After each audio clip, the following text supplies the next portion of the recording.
Runs with Courage, Chapter 16, Winter Count. After that night, something changed within me. I had found a friend, a brother, someone who had learned to keep his spirit alive. I was still trapped at the school, but finding this friend helped calm my angry fire a little. Cold and snow continued to grip the earth. It had been cold on the reservation, too, but our teepees had always felt warm. Their smallness helped trap the heat. At the school, there were too many large spaces to keep everything warm. The stove in the schoolroom never got hot enough to heat the whole room. Our sleeping room was always drafty. Our tio spa, it was a short walk if we needed to go to another teepee. But at school, the distance between buildings was long, and the wind would wrap its fingers around our ankles and our feet as we walked. Even though I wore leggings beneath my skirt, I was always cold. Some days the winter winds shook the school in gusts as if we were trying to tell us they were angry or unsettled about something we couldn't see. On those days, Miss Beatrice would bake extra cookies as if to sweeten the wind into silence. "It is his way of reminding us of his glory," she would say, thinking we were frightened by the winds, and she would offer her cookies during lessons. I had never been afraid of the winds. I had grown up in the forests of Hisapa, listening to my ancestors speak through them. That was the true speaking of the winds, not this angry howling that rattled our walls. "A good strong wind tells us Christmas will be joyous," Miss Beatrice said. "We have so much to look forward to, children. Now, back to lessons and ignore the winds." "What's Christmas?" I asked Waxtall. I had heard the word several times. "A white holiday," she whispered. "Tell me more of Christmas," I said to Waxtall that night as we lay listening to the rattle of the wind. "It's an important white custom," Moonawake said. She wrapped herself in her blanket and came to sit near me. Soon others joined us in a huddled circle of blankets. "They have given us candy sometimes," Waxtall says. "Candy?" I asked. "What is that?"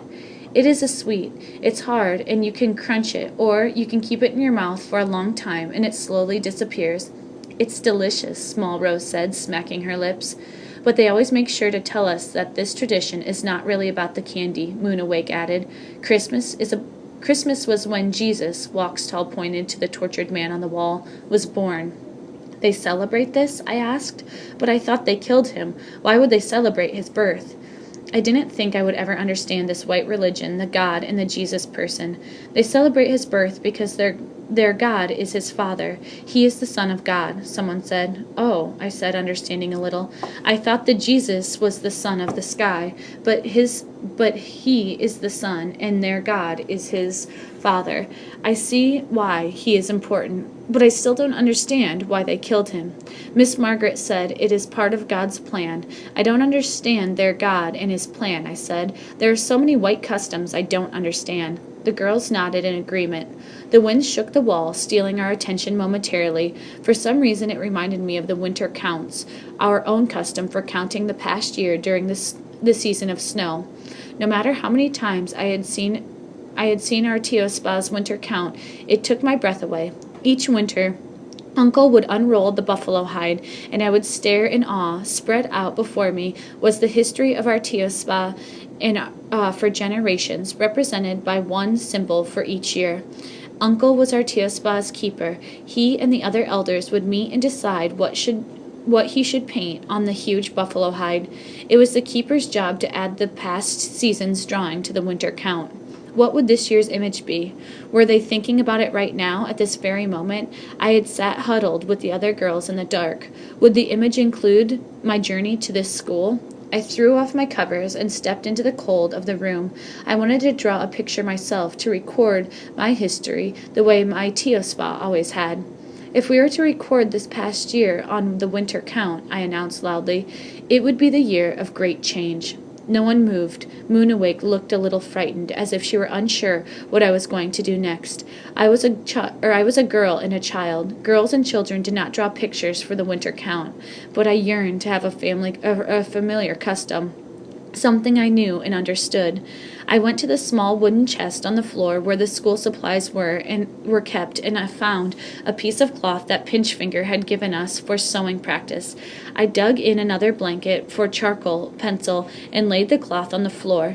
In the very center I drew a picture of a girl. She was weeping, but her hands were held up in gesture of hope. "There," I said, holding the cloth up to show the girls.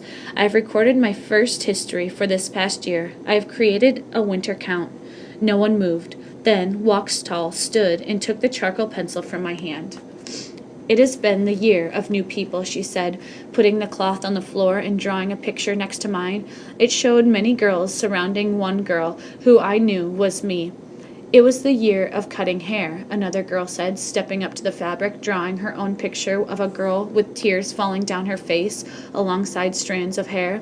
One by one, each girl came to the cloth and added her own picture to the unusual winter count we had created. After the last person finished, I rolled the cloth carefully and placed it far beneath my sleeping space so the teachers wouldn't see it. Everyone was quiet as we climbed back into bed. Even the wind outside had stopped rattling the walls. I felt calm and at peace, happy that we had created our own custom in this place of constant strangeness.